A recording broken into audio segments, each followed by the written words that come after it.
कधी रे येशील आश्रमात तू रामा रघुनंदना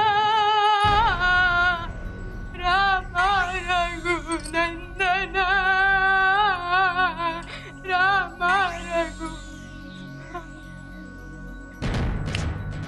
पाहिलं साधी, काय मालतीला आपली खूप गरज आहे.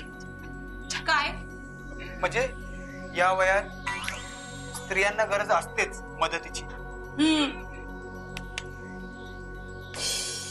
मी काय म्हणते, अशा किती स्त्रियांना तुम्ही मदत केलीये? बऱ्याच. हो, किती किती म्हणजे बऱ्याच बऱ्याच. उमेश, मी कधी तुम्हाला प्रेमाने सांगितलं की मला थोडीशी मदत करा, ते नाही नाही म्हणून सरळ निघून जाता. आणि काय हो, महत्वाचं म्हणजे तुम्ही मला एकाही स्त्रीबद्दल अजून नाही सांगितलं. याचा अर्थ तुमचं माझ्या प्रेमच नाहीये.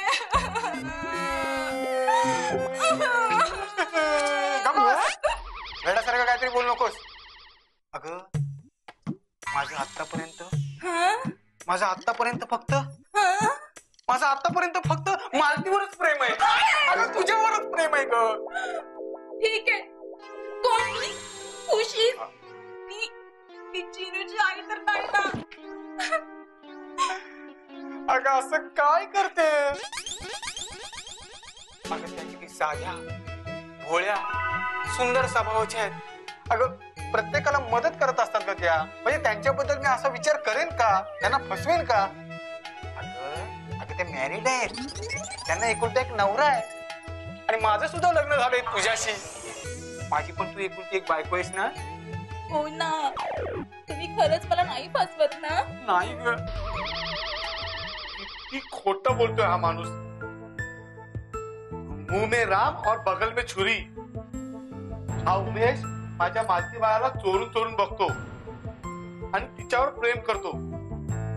पण तिच्या बायकोला तो कसं सांगणार की मी तिच्यावर प्रेम करतो म्हणून? ह्या माणसाला घरात येऊ देता कामा नये. मीच त्याला अडवतो. एखाद्या विवाह स्त्रीला असं निरखून बघणं म्हणजे असभ्याचं वर्तन आहे.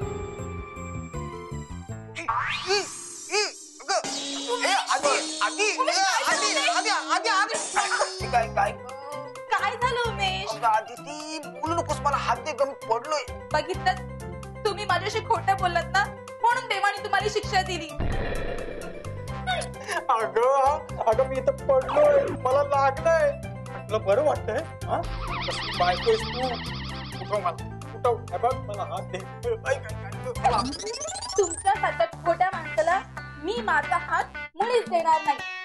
आणि हो, तुम्ही त्या भोळ्या भाबड्या बाईवर भोळू नका म्हणजे झालं. आणि महत्वाचं म्हणजे लवकर घरी या, दवाखान्यात जायचं तुम्हाला. आदिती, अगं आदिती थांब ना.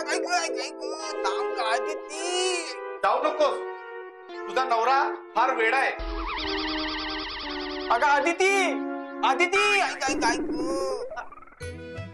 डॉक्टर साहेब, काय झालं? असं खाली बसून काय करताय तुम्ही? सोफ्यावर बसा, चांगला स्वच्छ आहे. शोधताय की काय? पडलं काय खाली तिकडे? अहो मी पडलोय, घसरलोय. डॉक्टर, अहो डॉक्टर ना तुम्ही. माणसाने नेहमी सरळ चालावं. वाकड्या वाट्याने गेलं पाय घसरतोच ना. आणि आता या वयात तोंड जाणं किती वाईट आहे माहितीये? चांगलं लग्न झालंय, किती सुंदर बायको आहे हो तुमची. ओ कसली खाक सुंदर आहे. आणि मालती वहिनी, अहो मी वाकड्या वाटेने नाही गेलोय. अहो पाय घसरला माझा. अहो माझा तोल गेलाय. तोल? आणि या वयात काय रे देवा, या वयात तोल जाणं चांगलं नसतं, समजलं? ओ वहिनी, मी पडलोय. ओ पडला? आणि असं दारात? शी, आमच्या लहानपणी आमची आई मला म्हणायची की असं दारात पडायचं नसतं, खूप वाईट असतं. मालती वहिनी, ओ मालती वहिनी, हा जरा मला ना हात द्या ना. इश्श, काहीतरीच काय. मालती वहिनी, बघा वळायला सुद्धा येत नाही. तुम्ही लाजताय नाही. अहो असं काय करताय? अहो आतापर्यंत तुम्ही किती वेळा माझ्या हातात हात दिलेला आहे हा? आठवा. मी आणि हात? हो. नाही नाही, मी नाही हात दिला. काय अहो असं काय करताय मालती वहिनी? तुम्ही माझ्या दवाखान्यात येता ना आजारी असलं की, तेव्हा हातात हात देता ना ठोके मोजायला गाडीचे. हा हा हा, तसा हा. द्या ना. मालतीबा, हात देऊ नकोस. मीच त्याला पाडलंय. त्याला हात नको देऊस तू. हा, ऐक माझं, ऐक. अगं नको नको. अहो मला आता मदतीचा हात द्या हो वहिनी. अहो मी पडलोय हो, दिसत नाही का? अगं मालतीबा, मीच त्याला खड्ड्यात पाडलंय. तू हात नको देऊस त्याला. नको उचलू. पडू दे. एक मिनिट डॉक्टर साहेब. काय काय तुम्हाला आता आवाज आला का हो? कसलं हो? हो, कुणीतरी की नाही गुणगुणताय. बोलते आता माझ्या कानात कसं कुजबुजल्यासारखा आवाज येत होता. बुजल्यासारखा आवाज? छे, काय हो? कसला काय हे आवाज येत नाही मला तर. हो हा बरोबर आहे, तुम्हाला भास होणारच. कारण चिनू आणि चिनूचे बाबा गावी गेलेत ना, तर असा भास होणार तुम्हाला. अरे देवा, ते असताना सुद्धा मला असा आवाज येत होता, कळलं? अगं बाळ मालती, या मूर्खाला काय करणार? भक्ती म्हणजे काय ते? हा? अगं तू माझी खरी भक्त आहे म्हणून तुला माझा आवाज ऐकायला येतोय. जय श्रीराम. बापरे, इतक्या उशीर मी पडलोय, पण काय जगाची रीत आहे. वा वा वा. हा, अरे मला कोण साधा हात देत नाही. अरे आम्ही डॉक्टर लोक, मी आले की लगेच धावून जातो, काय आजार झालाय बघतो, आणि मी इतक्या उशीर पडलोय तर मला साधा हात देत नाहीये. मालती वहिनी. ओ डॉक्टर साहेब, काय आहे की नाही थाळ्यावर तुम्हाला? काय? अहो तुम्ही आम्हाला मदत करायला येताय की नाही? चांगली फी मोजून घेता आमच्याकडनं. प्रत्येकी 30 रुपये आणि इंजेक्शन दिलेत की नाही तर 60 रुपये घेता. मोजता ना फी आमच्याकडे तुम्ही. बरोबर आहे हो मालती वहिनी, बरोबर आहे. पण आता माझा हात हातात घ्यायला तुम्ही किती रुपये घ्याल? तेवढे घ्या, पण एकदाच आम्हाला हातात हात द्या. अहो केव्हाच आम्ही पडलोय, काय समजत नाही का तुम्हाला? एकदाच आता द्या ना मला हातात हात. द्या हो, द्या द्या हो, द्या. विचार नका करू, द्या. अरे मूर्खा, कसली स्वप्न पाहतोयस? एखाद्या विवाहित स्त्रीवर नजर ठेवणं म्हणजे किती पापाचं आहे. तिच्याशी बोलताना कधीही तिच्या चरणाकडे बघून बोललं पाहिजे. तर असं का वागतात रे तुम्ही? देवाने आपली जोडी बांधून दिली आहे, तर तिच्याकडेच व्यवस्थित लक्ष द्या. अरे दुसऱ्यांचं वाईट बघण्यापेक्षा आपण स्वतःसाठी काय चांगलं करू शकतो याकडे लक्ष द्या.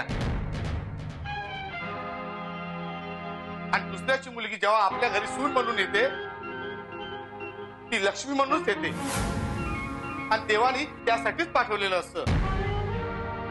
पण या तुमच्या अशा वागण्यामुळे त्यांच्या घरी भांडणं होतात, संसार उद्ध्वस्त होतात. तर असं वागू नका रे. परस्त्रीकडे नेहमी आदराने बघा. अरे आता तरी तुम्हाला कळू द्या रे, कळू द्या. परस्त्री ही माते समान असते म्हणून.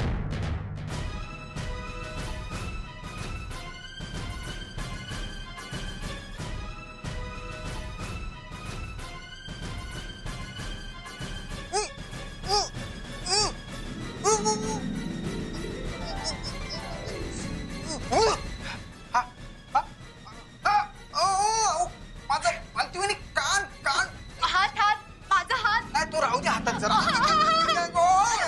असं काय करता माझं कान? बजरंगाची कमाल हो, बजरंगाची कमाल.